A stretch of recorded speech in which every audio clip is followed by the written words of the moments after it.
Bismillahirrahmanirrahim. Alhamdulillahi rabbil alamin, wassalatu wassalamu ala asyrafil anbiya'i wal mursalin wa ala alihi wa ashabihi ajma'in. Allahumma aftah alaina hikmataka wanshur alaina min khazaini rahmatika ya arhamar rahimin. Assalamualaikum warahmatullahi wabarakatuh.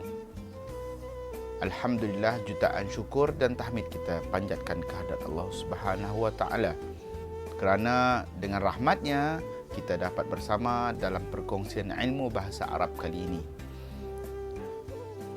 Sidang pendengar, anak-anak pelajar yang dirahmati Allah sekalian, pada siri kali ini kita akan berkongsi satu lagi ilmu bahasa Arab yang bertajuk Al-Adad wal Ma'dud.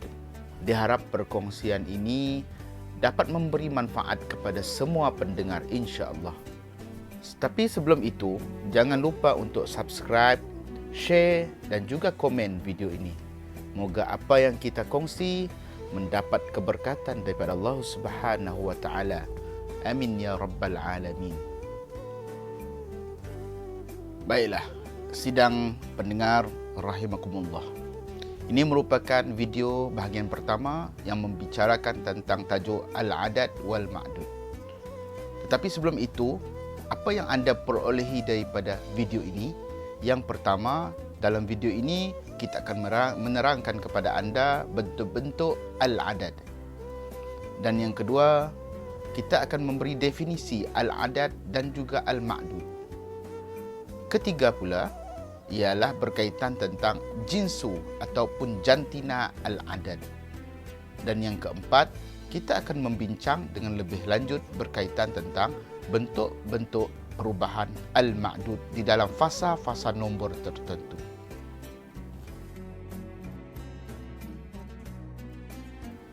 Sidang pendengar yang saya hormati sekalian, sebelum kita membicara dengan lebih lanjut berkaitan tentang Al-Adad wal Ma'dud ini, perlu difahami tentang konsep Al-Adad itu sendiri.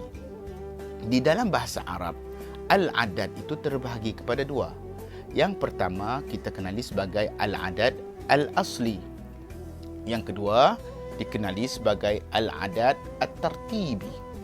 Apa itu Al-Adad Al-Asli? Al-Adad Al-Asli adalah hitungan berbentuk nombor seperti salasun 3, khamsatun 5, sab'un 7, tis'atun 9. Manakala Al-Adad At-Tartibi pula adalah hitungan berbentuk peringkat ataupun tingkatan seperti salisun yang ketiga, khamisatun yang kelima, sabi'un yang ketujuh, tasi'atun yang kesembilan. Tetapi di dalam video kita kali ini, kita akan membicarakan dengan lebih lanjut berkaitan tentang Al-Adad Al-Asli sahaja. Jadi, diharap pendengar dapat membezakan antara Al-Adad Al-Asli dan juga Al-Adad At-Tartibi. Al-Adad wal Ma'dud. Secara istilahnya, Al-Adad itu ditakrifkan sebagai hitungan. Manakala perkataan Al-Ma'dud itu adalah perkara yang dihitung. Contohnya di sini, saya ada 3 batang pen.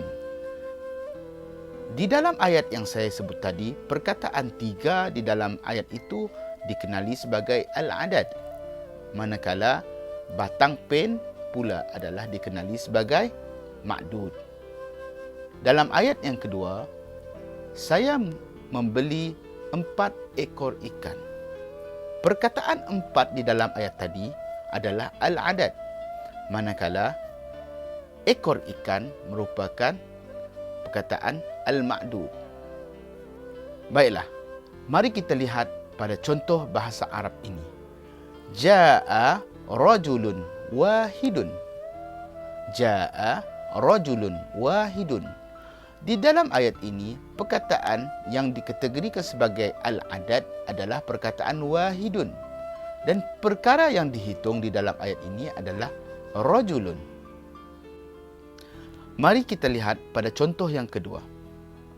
Ra'aitu tis'a talibatin. Ra'aitu tis'a talibatin. Di dalam ayat ini, perkataan al-adad adalah tis'a, manakala al-ma'dud pula adalah talibatin.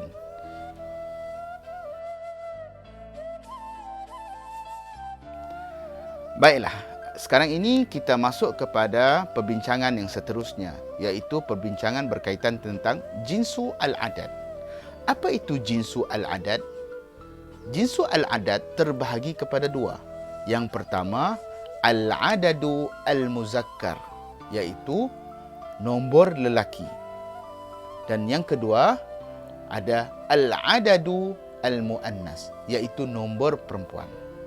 Jadi para pendengar perlu memahami perbezaan antara al-adad al-muzakkar dan juga al-adad al-muannas.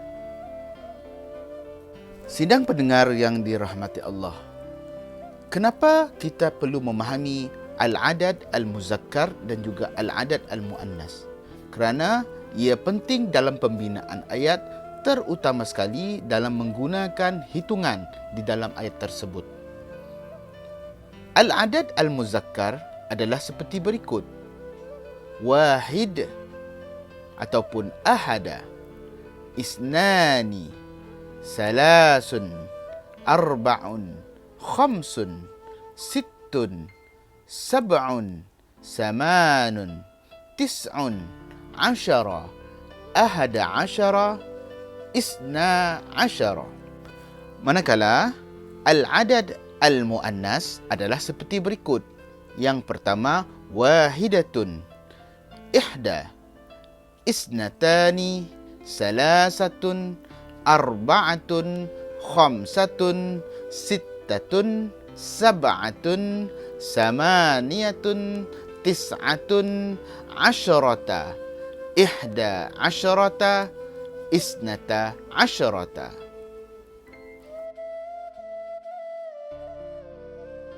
Baiklah, sekarang ini kita lanjutkan perbincangan kita kepada bentuk-bentuk perubahan al-ma'dud. Al-ma'dud berubah-ubah bentuk mengikut fasa nombor. Jadi, dengan itu saya memperkenalkan satu formula ma'dud, iaitu formula jin, man dan juga min. Jin. Apa itu jin? Jin itu membawa maksud jamak yang majrur. Jamak yang majrur ini adalah ma'dud untuk fasa nombor 3 sehingga nombor 10. Contohnya, indi salasatu aqlamin. Perkataan aqlamin itu adalah perkataan jamak dan dia adalah dalam bentuk majrur.